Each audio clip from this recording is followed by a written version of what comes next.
in my opinion, Miraculous is a tiny bit overrated. I mean, sis, don't get me wrong, I ain't no hater, but it's the same in every freaking episode.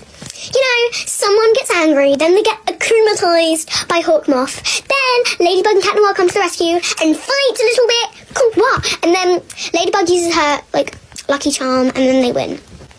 Then Hawkmoth, at the end of every single episode, is like, I will get you next time, Cat Noir and Ladybug. Just you wait and see. Miss Girl!